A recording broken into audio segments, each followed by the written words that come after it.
All right, what we have here is a mid-70s Johnson 6 horsepower. It doesn't look the best, but it is actually a pretty decent low-hour motor. Just been sitting out in the sun its whole life. Strangely enough, its only real problem is this handle. It is pretty broken. Now, and most of the time, I would try to save the outer sheathing here, but I don't know if this one's actually going to come off. It looks pretty bulged. I think the screw is wedged in there. I don't know. I'll probably just cut it off. The whole handle needs to be replaced anyway.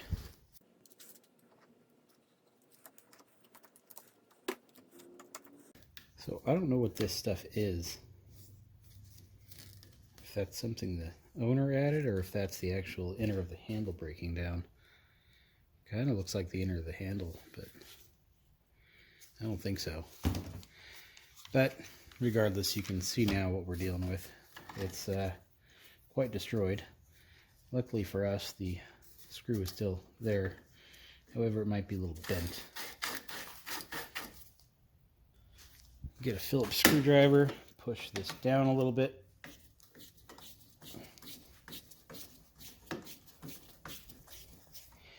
By pushing it down, you get the tension off the spring, just in case the threads on the inner rod are a little weak. You're not relying on the threads to push the screw out. Less chance of stripping it that way. So we got our spring, friction block. Handle is pretty destroyed. And it looks like, for the most part, it's all really intact. So the way this would get installed, you have this little slot here. You have one on the opposite side as well. You have some on your friction block. Handle gets installed, and the friction block fits into those slots. So that's kind of what we're after when we put on the new handle. This one, luckily, screw came out, and our threads are intact, which means this is going to be a pretty easy repair. All we really need to do is replace the handle. Now, usually what I would do here is go to one of my pile of junk out boards and remove a handle for it and just simply replace it. However, I do not have any really junk outboards with a good handle on it at the moment. So we're going to glue this one back together. I'm kidding. I have the metal version. This is made to put a pipe over and then kind of allows you a longer steering handle to be attached. It's good if you have like a John boat or something and you want to sit in the middle of it and, you know, still be able to steer it without sitting in the rear. So, as aforementioned, spring friction block go first. You want to kind of line this so when you push it down it finds those slots. And as easy as that sounds, that really is the hardest part about this. Like, it's not easy. So the handle, what's left of this one, has these inner slots. It's supposed to have a flat right there. The flat of that matches up with the flat of this. And the difficult part is lining all of that at the same time with this friction block here. Like, it's not easy, I'm telling you. But you play with it enough, you can get it in there. All you do is you push and hope for the best. And it looks like that probably did it.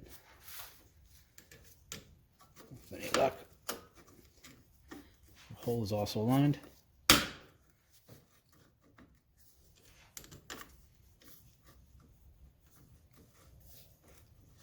it's not.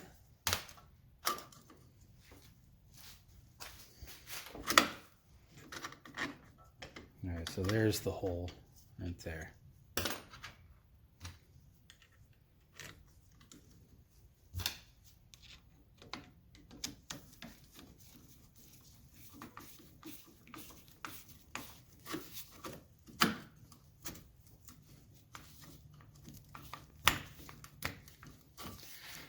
Now that's not quite going in right.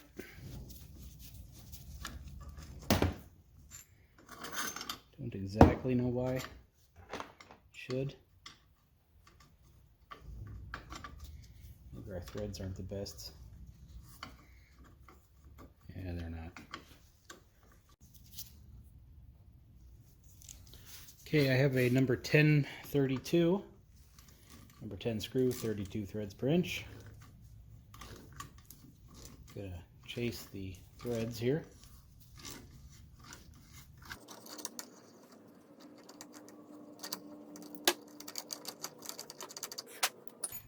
Now we should be in business.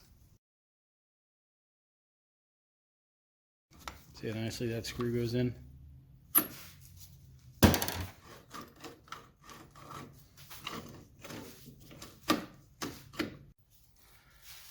Right when you think you have it easy, you realize you don't. Here's the problem. See that gear play? The handle just spins freely, but if you push down hard enough, you can get it to engage. That play shouldn't be there. Now, you don't really realize how much airborne particles you have in the air until you turn the flash on, huh? So, see that washer? This shouldn't have that slop in there.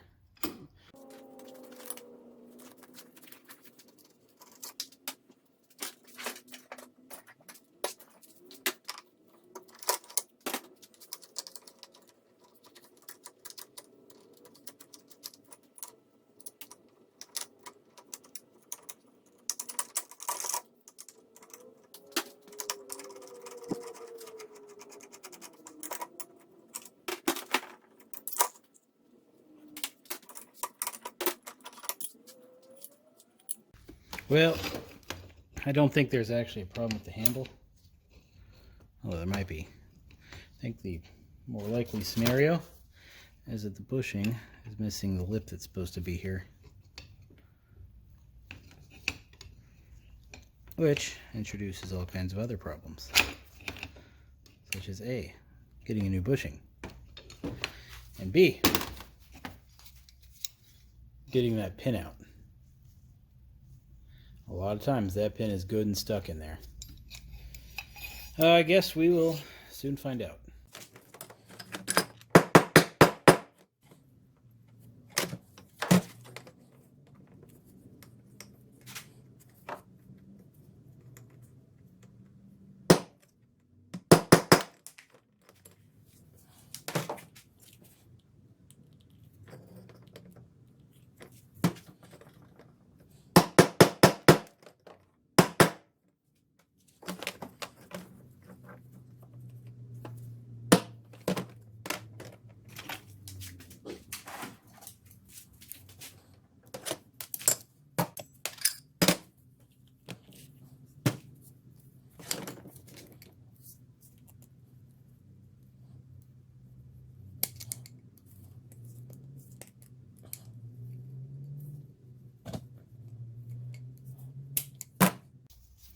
Took some steel wool to the shaft itself, cleaned it up, and there is our bad bushing.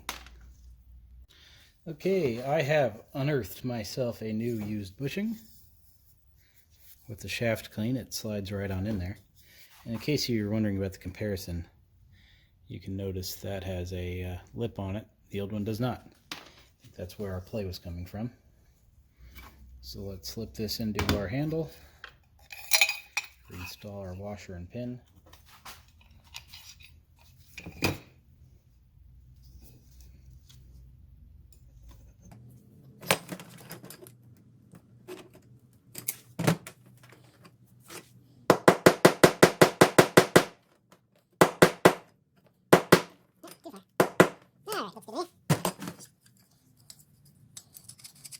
Hopefully you saw how I got that out of there, but probably didn't show it that well.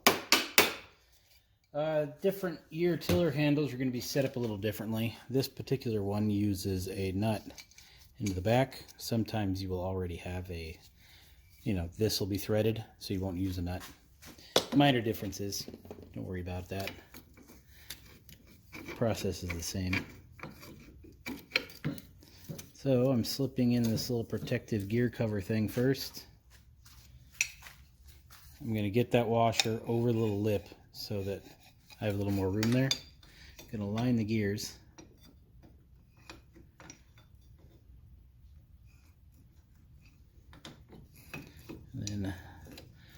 slide this back together while pushing the bushing back into its little slot all at the same time.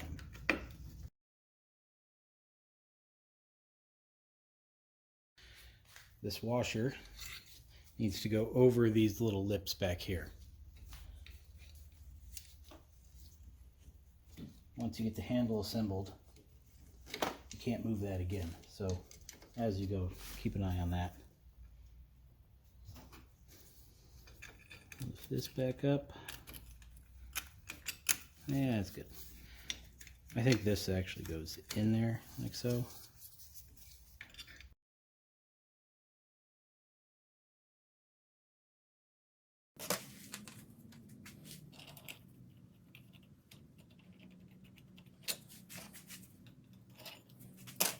Install the nut in the rear.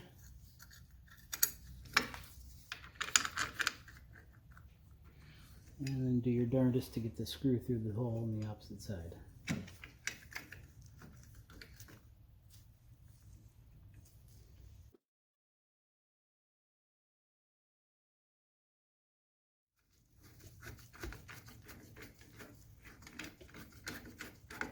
Okay, the rear is started, which means it's probably not going to fall off on us anymore. We'll realign this thing. Now 2 screws go in from each side. Again, depends on the year, depends on if you're going to have nuts back here or if it's going to be threaded. This one has nuts, so you just kind of got to align the nut with your finger and get that one started. Same for the bottom.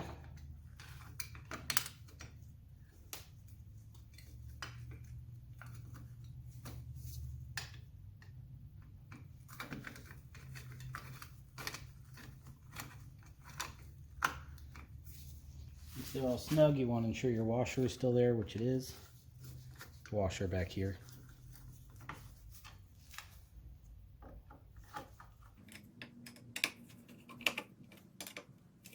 Alright, those are tight.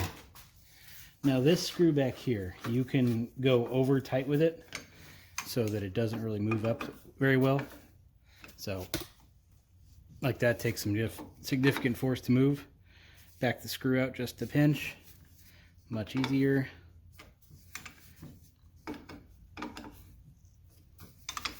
And that's probably where it should be. So yeah, that's kind of an adjustment depending on how tight or how loose you want it. Now, double check the tightness up here, but I think they're fine. Alright, now for our spring, our friction block.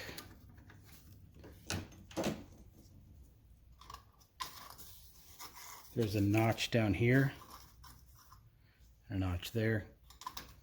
There's the line.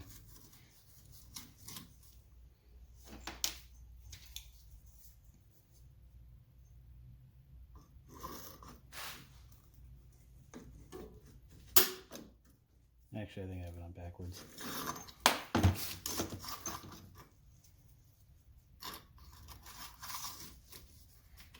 It's probably more right.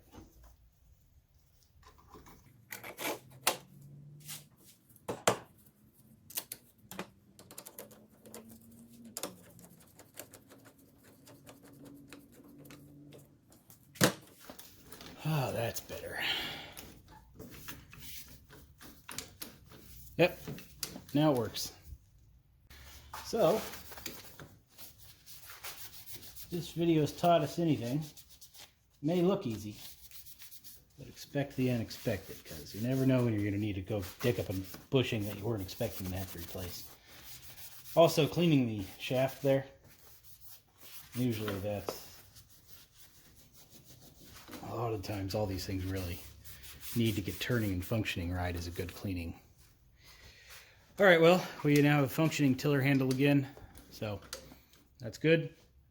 Again, metal, plastic, same thing. It's just this is an option for them.